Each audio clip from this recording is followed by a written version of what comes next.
first of all, if you tell me who you are and a bit about yourself. So, Graeme Fuller, my name. Born in Oxford in 1948, 23rd of March. Moved down here when we were kids. I'm going to say I was about 5 or 6. Went to school. I was lucky enough to get into the grammar school, Harvey. Most of my time spent there. Can't say I was particularly sporty at school, other than that one recollection of a cross-country run where it was a time when we were messing around with soapbox carts and we were digging tracks for them up at the old Carter Wallace place. There's some spare ground up there, and it was time of year when we were running out of light, and so I had to get back quickly. And the only time I put any effort into it, there was this annual cross-country run. The whole school took part in it. And I figured if I finished quickly, I could bunk off and go and do my soapbox cart. So I tore around this thing like there's no tomorrow.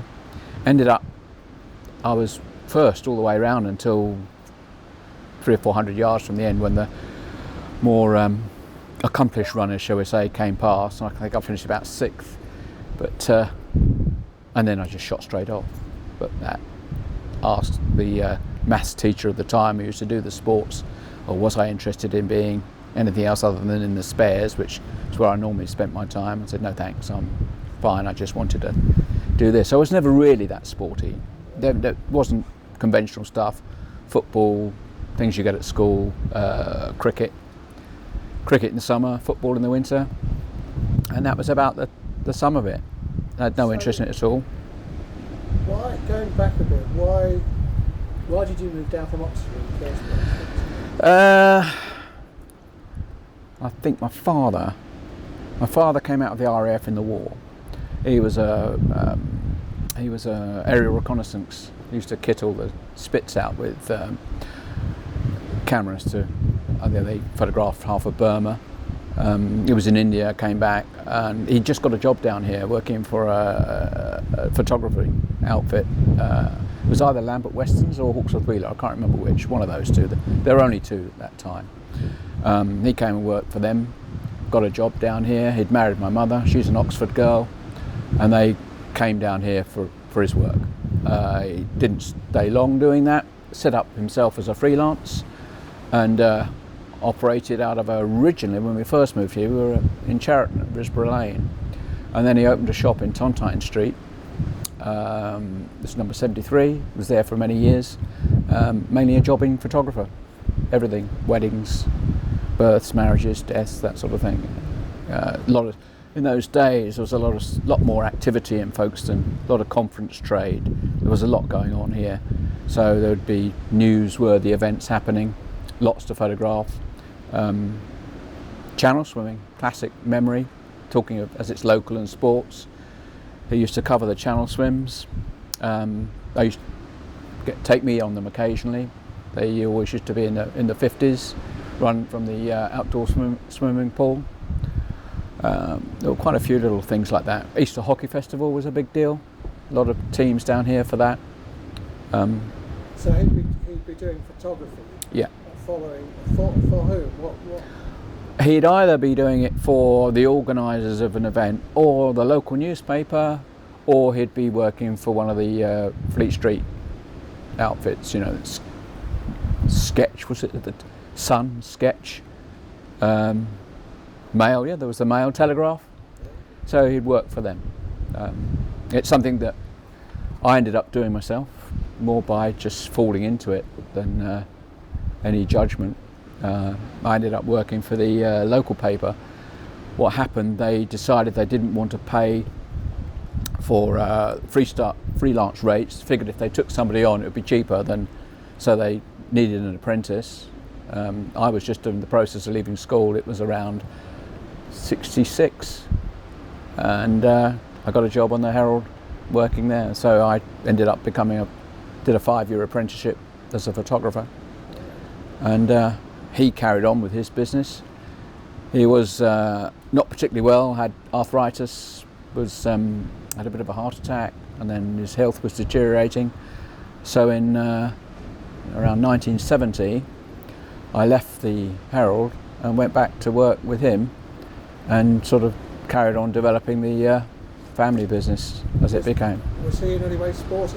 No, not at all. No, he is precisely why I am the way I am. I looked at him and he was everything that I didn't want to be. He was unfit, smoked, had a hard, didn't do anything at all, didn't look after himself, and obviously got taken early as a result. And I had this fear, I think, as you do as a kid, of ending up like your old man. You look at what they are, and so I, that and a run up the office stairs when I think I was around 22, 23, something like that, and getting breathless at the top of the stairs and thinking, hell, it's all over. Got to do something about this. Along about the same time as that, water skiing was beginning to happen, and somebody said to me, did I fancy a go? So they used to hang out down at the Folkestone harbour, and we just got behind this goodly boat, put the water skis on, said go, and up I popped. Did it relatively easy. I seem to have a knack of picking things up relatively quickly. That's remained with me. Can't be told how to do it, but I have a sort of instinct for doing these sort of things, which went on to serve me relatively well over the years. But you weren't sporting when you went. So you went to the Harvey. So I did, yeah. Got into the Harvey. You were telling me last time that that was when you lost some of your friendships and your peer group when you went to the Harvey. Yeah. That's a bit of a wrench, isn't it? Yeah. When you go from, I guess because I came from Cheriton originally, a lot of this. I went to a Cheriton primary school, and they were loath to move me out of school when they moved to Folkestone, so I stayed there.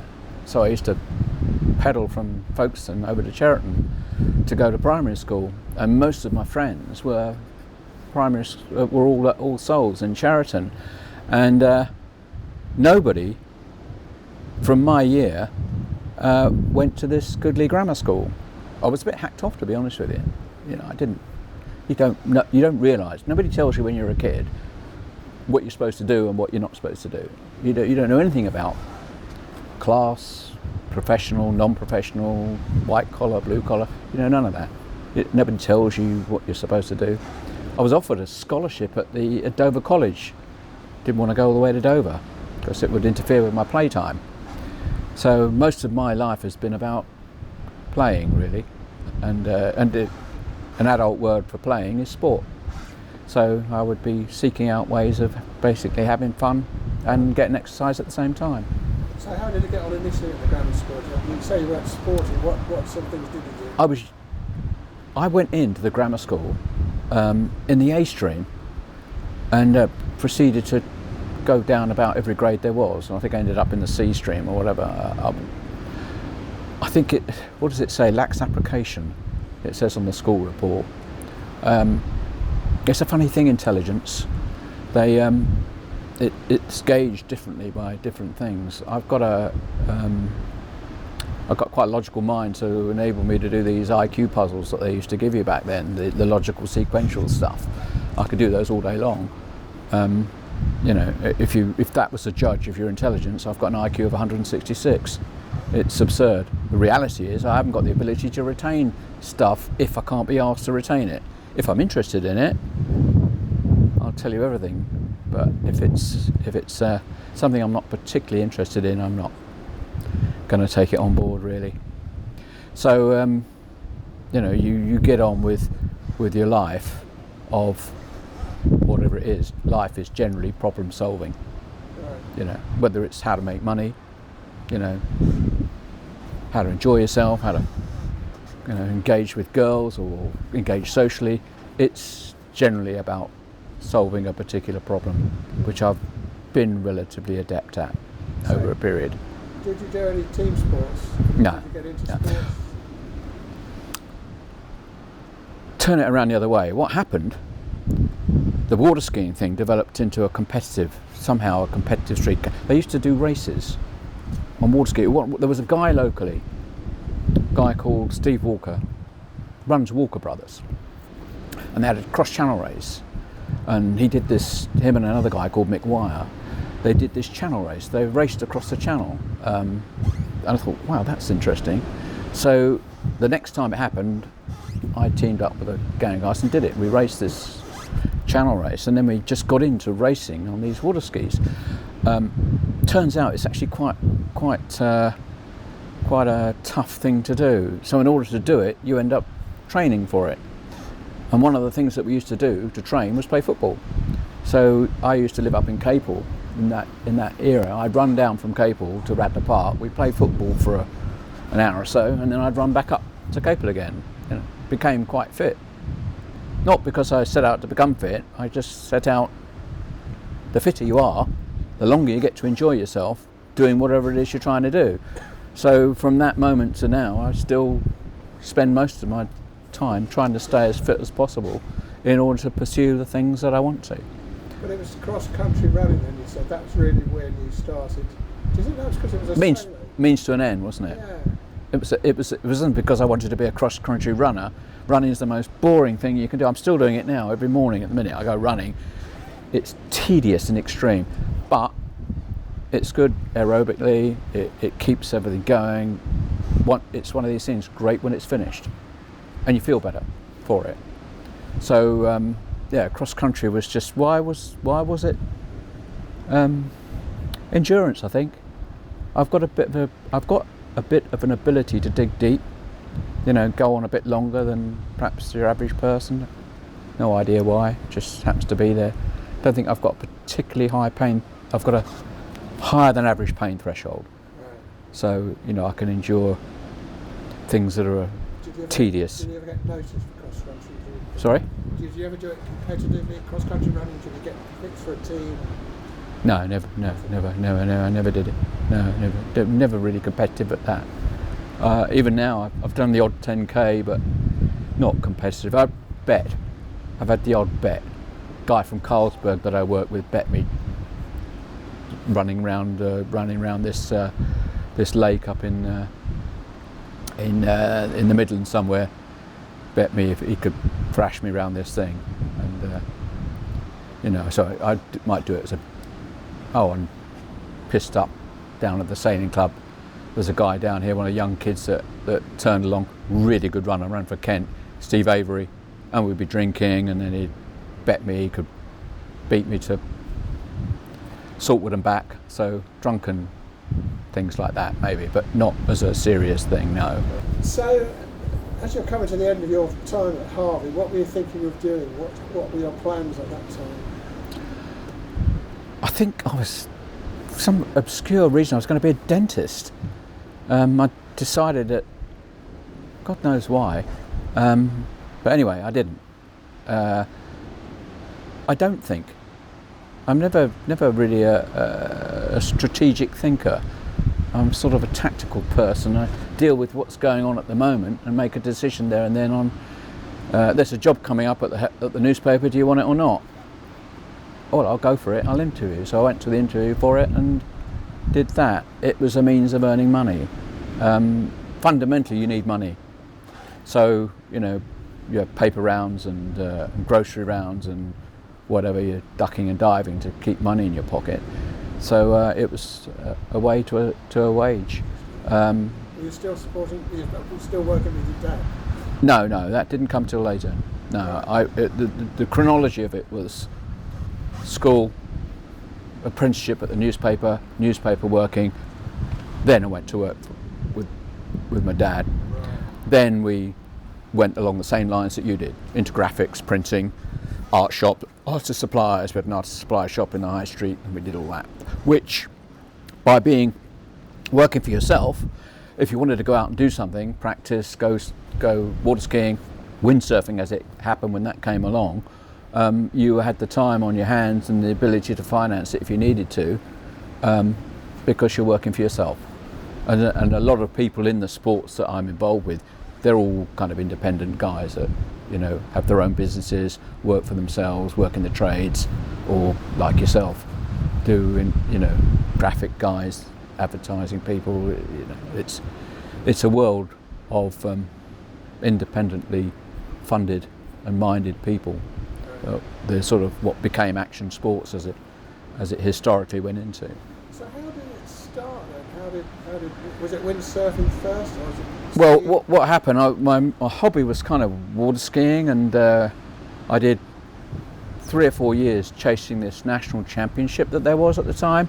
You'd go around the country in a place like Hartlepool, Weymouth, Hunstanton, Whitstable, and the race used to be 50 miles. So you'd be on the back of this goodly powerboat, hanging on to see who could go the fastest round a 50-mile course offshore. And that was the hobby that I'd gotten into, and we were trying to become the national championship team. For 3 years we tried, and we came second each year for one reason or another. We got sponsorship. We built the first ever boat made out of Kevlar. We got sponsored by Suzuki. When they first tried to engage in the market, we had this goodly boat with took it to Folkestone Harbour, took it round on its test trials, and it fell in half. We're out in our business suits. We got this goodly boat. It was lunchtime. We had to try it, set the engine up, took it out of the harbour, went round the corner, went over the first wave, bang, the whole thing opened up, flooded. We're all soaked in the boat. We just managed to sit at the back, keep the nose up, jog it back into the harbour and up the slipway, beach it. But oh God, some of the things that we used to do. Number of boats that are at the bottom of that ocean that have, were racing off the East Roads buoy once. 3 of us, 3 in a line, big wave, all 3 nosedive, underwater, gone. You're sitting there still holding on the ski line, there's nothing towing you, it's just gone under the water. And you'd be sitting around there waiting for hopefully someone to come along and rescue you. Meanwhile your mate's coming past, sitting on a petrol can, banging on it with a flare, and you just don't set the flare off on the petrol can. John, you're going to kill us all, because there's fuel in the water. And he's thrashing with his bloody flare. Oh. Now there's some memories that we had out there.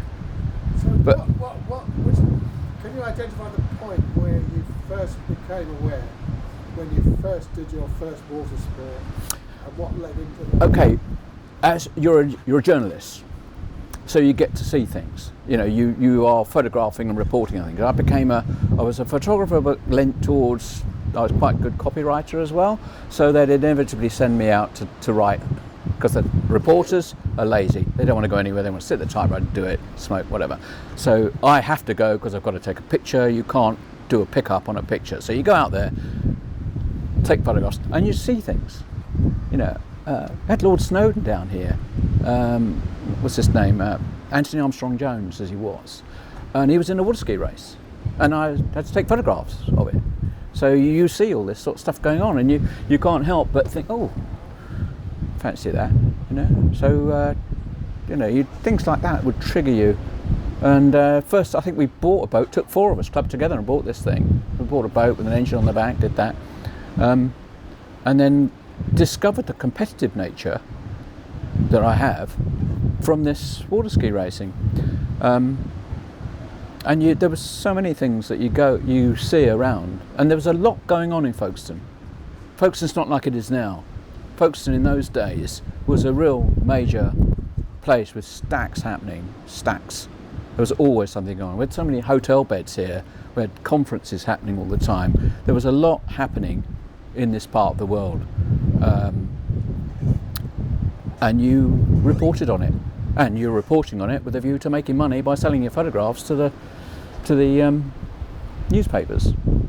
When something went on, Easter Hockey Festival, Kent playing here, you have to sit down there and watch bloody Kent screwing up. Was it Colin Cowdrey in those days? So you'd be photographing him. Folkestone even had a cup run. We even had a small cup run at Folkestone Town, so I used to go sit at the other end by the goalpost Saturday afternoon, week in, week out, trying to get pictures of them scoring, and it was all going on down the other end inevitably. So you were observing everyone else.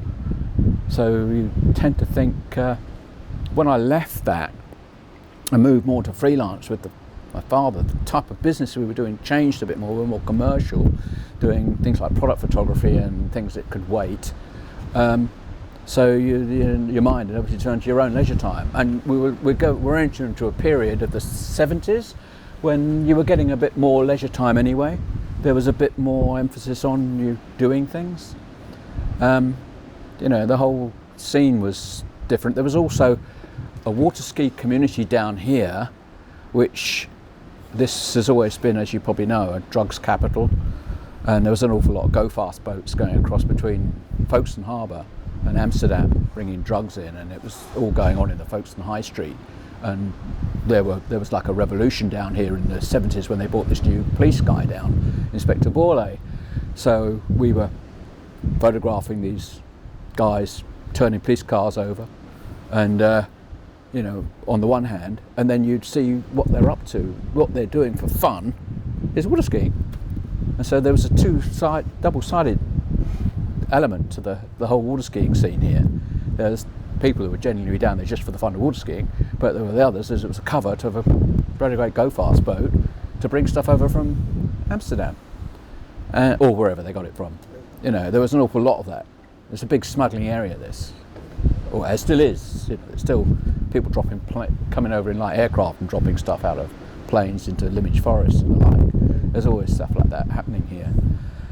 So, it's quite an interesting place to have lived down here. So, how did water skiing evolve into surfboarding? So, we were out one day. We were out in the boat one day. We were in Folkestone, and we're just skiing along, and we saw this like weird thing. As a guy stood there with a sail, and then the next minute he'd gone. And then he looked again, and he's back again. And what happened? He'd fallen in. So he's pulling the sail up, and then standing there holding it, and then fall. Never know to this day who it was. I don't know if it was Barry James, but it was in the Warren area, and he had this blue. I'll never forget it. Blue and white sail, little windsurfer, white board, big surfboard, Malibu surfboard with a blue and white sail on it, and the guy was just stood there, and he fell in. And then the next time I saw him, it was a bit windier. We were struggling because they don't go too well boats when it's rough like this. But this windsurfer's getting a bit of a lick on. He was doing 20 odd knots, just holding on to the sail, and I thought that looked interesting. And then by then I was in the business of, like you, doing brochures, printing, whatever, and I'd met this guy Barry James who used to play football with us up the Wreck on a Tuesday. Just there was a bunch of us that used to go there just for the fun, and we'd do 5-a-side, whatever. And he'd come over he'd met a nightclub owner in Germany who'd done some work for. It was Chippy, and this guy put him into windsurfing, and he set him up with this international windsurfing school, and he bought these half a dozen orange windsurfing boards here, and he went down to Sandgate and set up a windsurfing school and wanted me to do a brochure for him. So I did a deal. I said, okay, well look, let me have a go and see if I can do it, and I'll do you some pictures. We went down to the Redoubt Lake on a February day like today, Baltic. In those days didn't have wetsuits like we've got nowadays. We had a long john wetsuit, a woolly jumper and a spinnaker jacket or whatever, and I had a go at this, and it was ridiculous. Not a chance. You couldn't do it. I thought, it's got no chance. Get paid first. So anyway, carried on. Come June, the water skiing was going quite well at this point. We were in the frame to win. The boat we'd set up, this new boat, was going like a train. Everything was going well for us, except the lower cylinder every now and then would spark plug would cut out.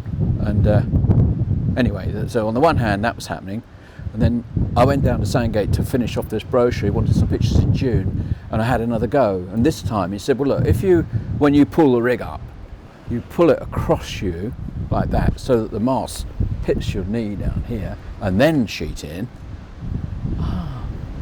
Did it, bang, off I went, never looked back. Total sense of freedom. Can't tell you what it's, no boat to worry about, no crew. One of the typical crew of a boat, you'd have a driver, observer, and then you as the skier. The observer's there to watch what you're doing. You're giving them control. You're effectively driving the boat right up, down, and the observers relaying that to the driver. Worst place on earth. Sitting in the back of a boat, getting water smacking at the back of your head all the time. Nightmare. Anyway, you didn't have to any. This was just you pulling the sail in, and you're surging forward, and then sheeting out. And it was just the most amazing thing. So my interest kind of waned from still did the water skiing, but I was more interested in this windsurfing. It was just, mate, there was an advert that said, buy a windsurfer, see the world. And I thought, yeah, whatever. But turned out exactly that. Long story cut short, we screwed up. The boat let us down. Last race of the year, some guy that was half a lap behind ended up overtaking us. So we were going to be second again. We'd have to go to the do every year. It would be the same old thing again. I said, no, I don't want to do this anymore. Chucked the handle, let him have the boat, walked away from it, went windsurfing. And not going to compete at this. I'm just going to do it for fun. It's great. And then, look, again, long story cut short, competition raised its head, went and had a look at it. It's the weirdest thing. I couldn't understand it. I mean, the first mark you had to go to was straight upwind. And you thought, well, how the hell do a windsurfer goes this way, okay, and how the hell does it go upwind? And so you ended up having to learn to sail. So you're racing, in those days you were racing windsurfers the way they race dinghies. So you had to tack. So it wasn't just being able to balance and stay on it, you had to tack, get in tune with the wind. Racing across some of the most treacherous seas on the south coast, now whipped up by force 8 gales. The sailors jockey for the best position on the line, making last-minute checks on equipment and compass bearings. Tension builds as they pull in the sail and power away. They're off.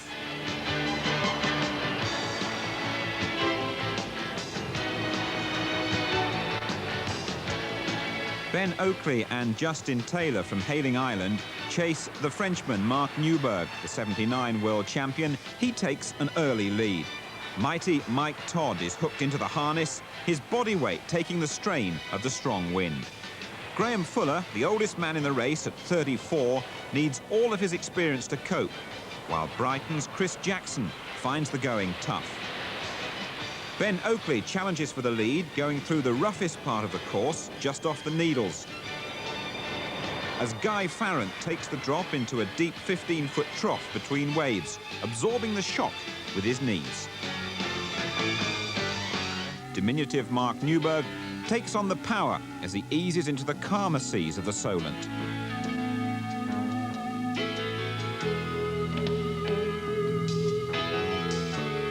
Surging up to speeds of 20 miles an hour, the rescue boats have difficulty staying with him. At the last checkpoint, just off Yarmouth in the Isle of Wight, with 8 miles to the finishing line at Cowes, Mark has over a minute lead from Ben Oakley.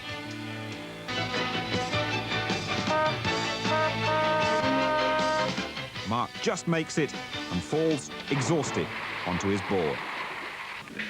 No, I think actually in all the time I've been windsurfing, I reckon this was the toughest thing I've ever seen.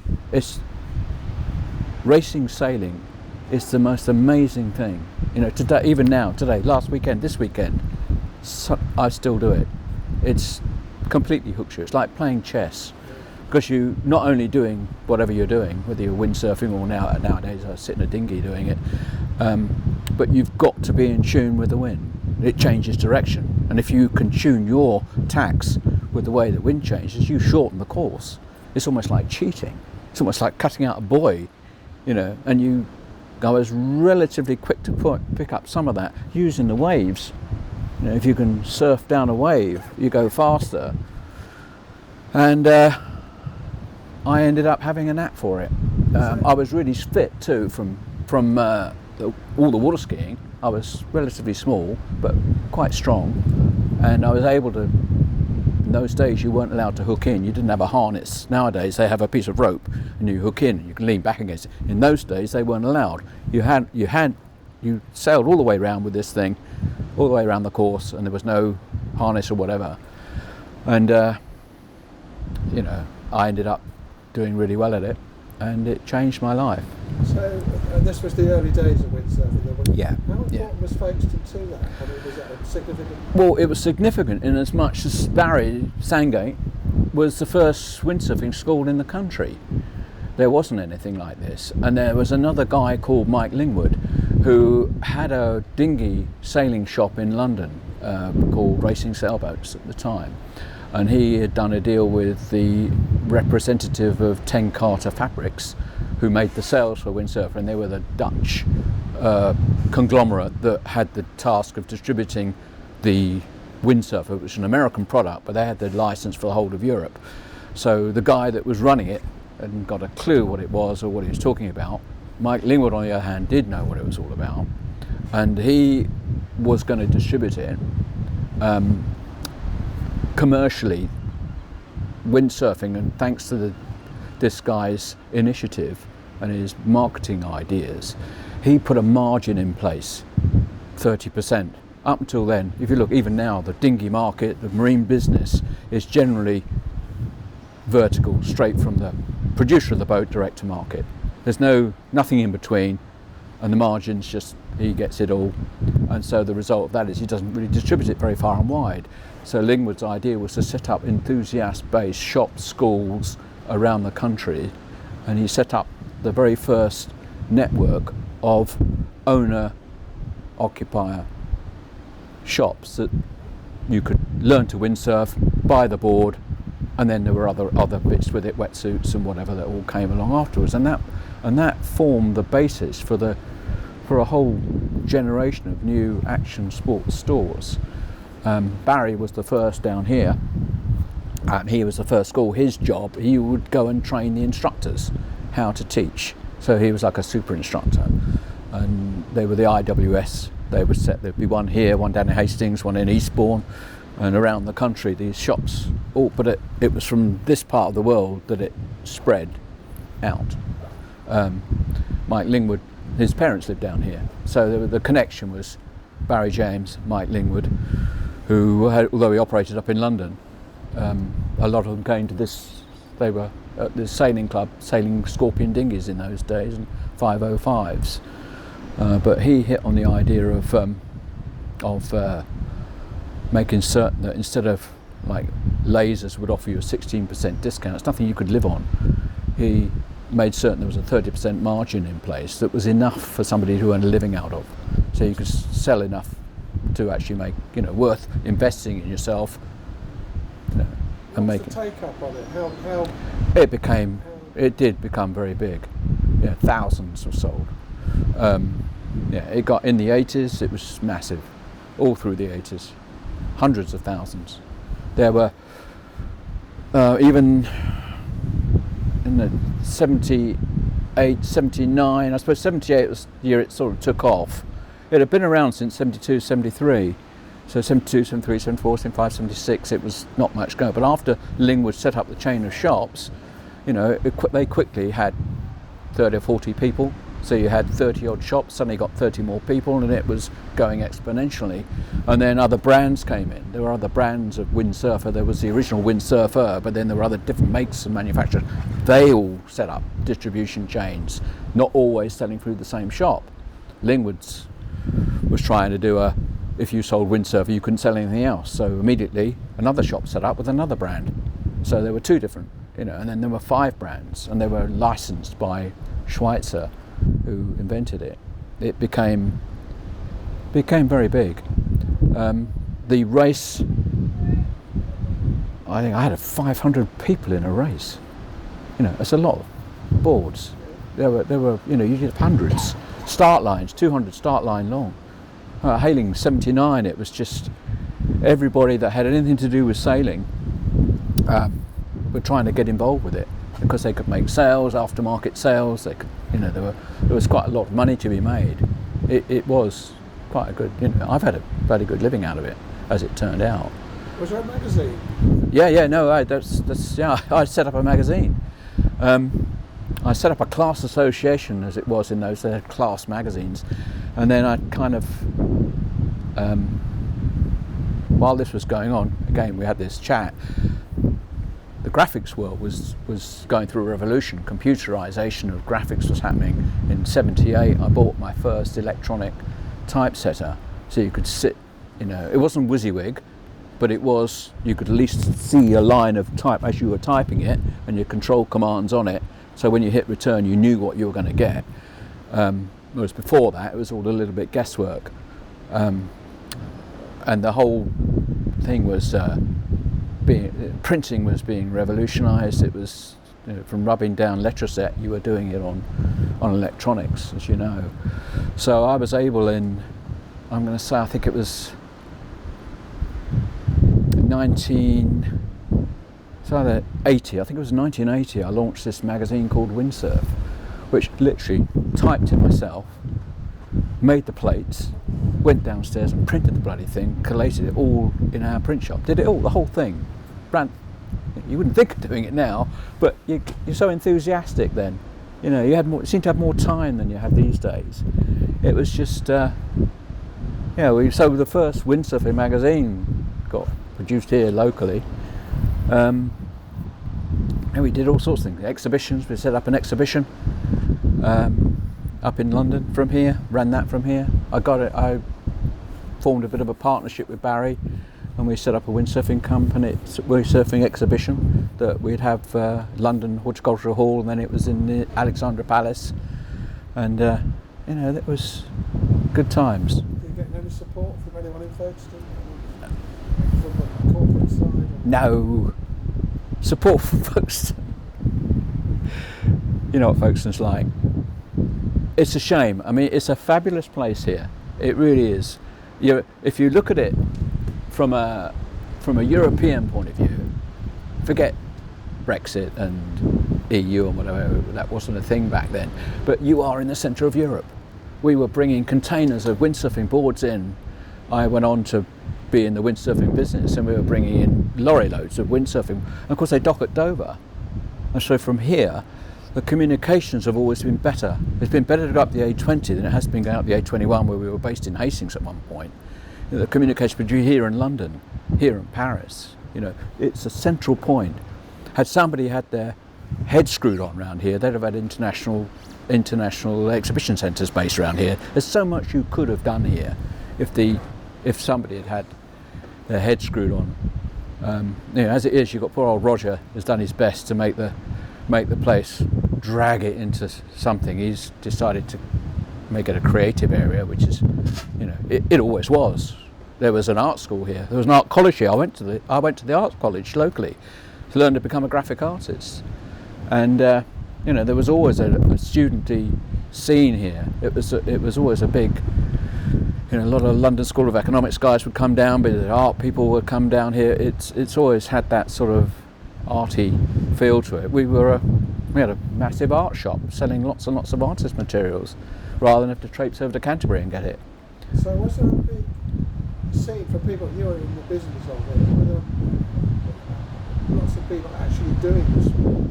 Here, Folkestone? Yeah, lots. Yeah, there were quite a few. There's quite a...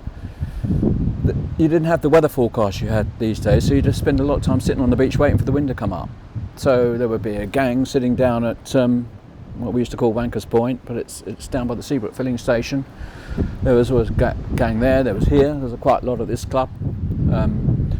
There were all the way along the coast. You'd see sails on the water in the 80s. Lots of them. Is it still hundreds? Is it still big nowadays? Is it still not as big? No. The only thing you could equate with it now that is looking like it's got some legs on it in terms of volume participation is stand-up paddleboarding, because it's relatively easy access. Problem with windsurfing, it was never that easy to do. Most of the movies of people doing it. We had the Blue Peter guy came down. I had to teach him to windsurf on the Redout, and it's all about him falling in. They just wanted to get a picture of whoever you're trying to teach falling in the water. And most of the shots of people, Prince Charles learning to windsurf, it's all shots of him with his leg in the air going in the water. There was never anything of him actually doing it. They just wanted to make fun of the fact that it was difficult to do, and it wasn't. It's the whole helicopter thing. You've got to patting your stomach and moving your head around at the same time. you need to have relatively decent motor skills and balance, and people that did it tended to be the brighter, more go-getter sort of person as a result. It's easier now than it was. Sports are a bit wider, as with a lot of things these days. A lot of the sports have become, it's gone into kite surfing, whatever, they're a lot easier to do than they were back at that time. The early adopters were, the more adept type of character that you get, and they were all hell raisers. It was a riot.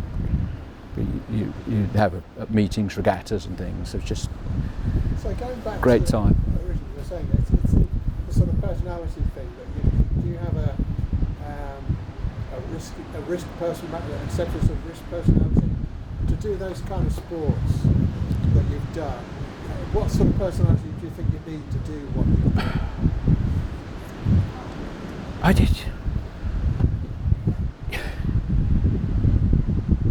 I suppose being born in March, being an Aries. I don't know what makes you like this. I'm still doing it. I'm still terracing around on a bloody motorbike. I've got this theory that adrenaline is like the secret to eternal youth, because it's like a cure-all. It makes you feel better. You genuinely, if you haven't done something for a while, you get really drab drew, especially now, seasonal affective disorder. There's a bunch of guys now that have had, problems, whatever, wife's left them, depressed. They're calling it mental health problems now. They're just a bit depressed. So they go swimming this time of year in swimming costumes, nothing else, chuck themselves in for 5 minutes, and what it does, it brings the whole fight and flight thing. So the whole things that make everything work as best it can be, which is adrenaline, and you come out having survived it, and you feel great, and it makes your whole life a little less mundane, and you get to feel good. So that risk, a list of things that have happened to me, near misses. I've had more than, I've been in avalanches and hit my head against the concrete wall and been dead a couple of times, and survived it, nearly drowned, held under the waves by the sail, pinned to the sail with waves crashing on you, and you get out of it and you feel like reborn. So I guess you're kind of chasing that. You're chasing that thrill that a lot of people do, whether you're watching scary movies or you are I suppose it's just as what makes me a risk taker. I have no idea. I just happen. Yeah, I am a bit, but I'm not stupid. It's calculated risk. You're not going beyond your limitations. I'm 70, 72 now. I ain't 32 anymore, so I'm not gonna push my limit the way I might have done 30 or 40 years ago. Do you think it goes back to when you were karting, when you were making soapbox cars? Did you want to go a bit faster? No, you don't define it then as you're a kid, do you? When you're a kid, you are pushing boundaries by the nature of the fact you're young, aren't you? And you are tearing down the slope in a soapbox car. You do want to go faster, you do. You want to go as fast as the damn thing will go, and then you find that you can't go that fast around the corner, over there you go, and you spill over. I mean, we made one once. I cut a motorcycle, an old motorcycle, and put the engine on the back. So it was a 5-wheeler. I had a soapbox cart with a engine on the back, and set this thing up, went charging off Joyous Road with it, and then suddenly realised I haven't actually put any means to stop it. And the throttle was a little wind-up throttle, and it had fallen off, and it's dragging behind. So I'm careering up the road with this bloody, no way of stopping, no brakes. You got a wooden handle to try and stop the thing. That ain't working.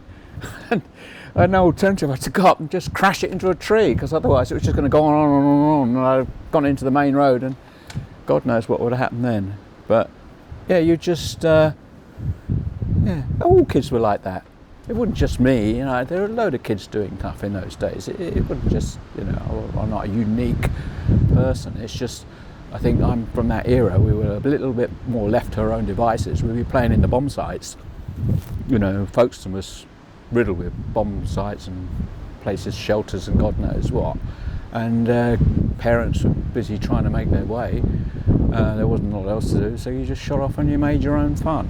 And you know, and the desire to do anything that looks fun has carried on. So I had a link to the commercial side, the entrepreneurial bit. You then get to spot things that are going on. Californians are great for developing new mountain biking.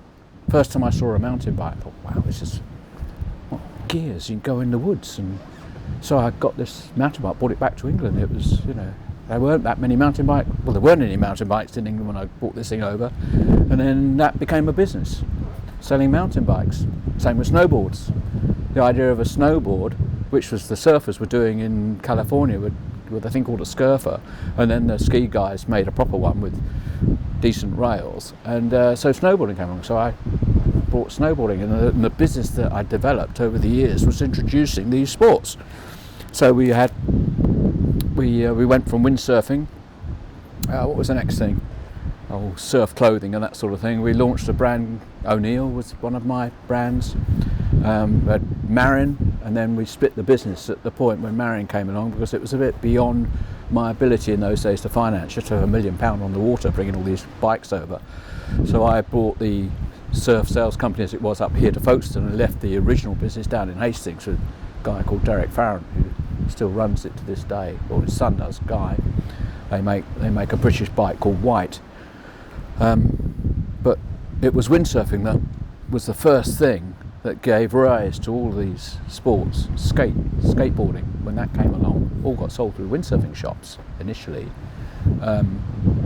Snowboarding, kite surfing that came along in, when was that, 1999? There were guys just off here going across the channel. Oh, one of the things you do get down here, anybody who wants to go across the channel, you end up seeing them here. You know, there's the most absurd things that people do to get over that channel. And they always camp out here or at the Imperial, so you get to see what they're up to.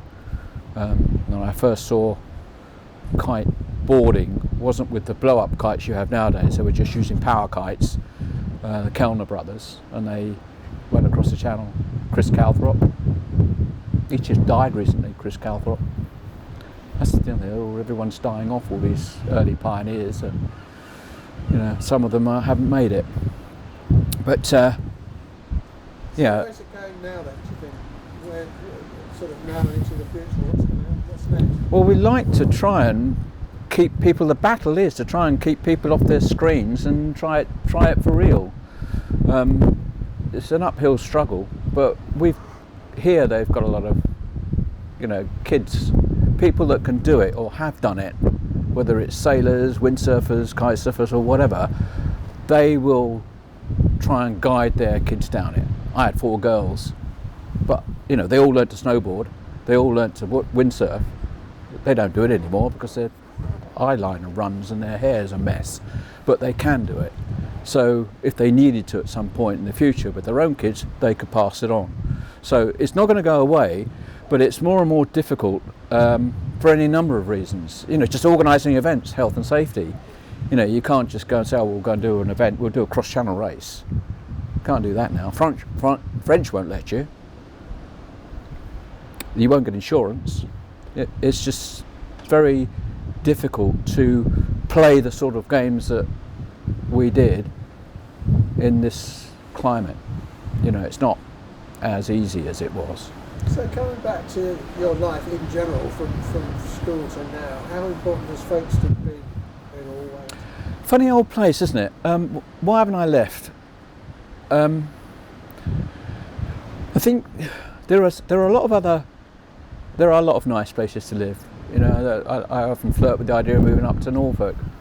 There are a lot of other areas that you can consider, but there aren't that many that are as centrally placed as Folkestone and Hythe. If you're looking across the channel, if you're looking to say going down to France to ski or whatever, or you know, it's quite a unique area from that point of view. And in my work, I used to do an awful lot of travelling.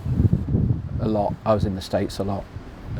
I've been in just about every beach in the world, Hawaii and Mauritius, and wherever there is a nice place to go, I've probably been there. I'm trying to think of you at school. What would you have done differently? Would you have done anything differently between then and now? Any regrets? It's like that question, isn't it? If you could go back and tell yourself, what would you say to yourself that was different? What would you insist that you did? I don't have a lot of regrets, to be honest. If I could make myself be different, which would involve opening the hood and tweaking it a bit, because I just haven't got that single-minded, I would have perhaps paid a bit more attention to making money and not spending it as fast as I made it. As to school, no, I hated it. I walked out of that place, looked over my shoulder, and said, I'm never ever going back, and I haven't. Not even, I think I might have had to go and take pictures on the other day, but I've never been back for any reason. I hated everything about that school. Why? I'm the smallest kid in the school. So you're going about bullying now. You've got no idea. Makes you stand your ground a bit, but it wasn't pleasant. Do you think that led to the sort of things you've done? Oh, small man syndrome. Of course it is. It's overcompensating for the fact you're small, isn't it? I mean, heavens, must be. Probably the competitive thing. Yeah, it could be. Yeah, I always joke about it, but you are psychologically, you're trying to be as good as the big boys, aren't you? The big guy, and then you end up having overcompensated, and you think actually you're better than them in lots of respects. Lots of things I can do that a lot of guys can't do, and couldn't do. I haven't. I've been lucky in that regard. So I'm a, blow your trumpet, but I'm a good skier, good snowboarder, really good snowboarder. I was the best windsurfer in the country for 3 or 4 years, won everything that there was. I went on, I was quite good at water skiing, mountain bikes, went to, doing mountain biking in Whistler. I've had a great life, no regrets. I've enjoyed it to the full.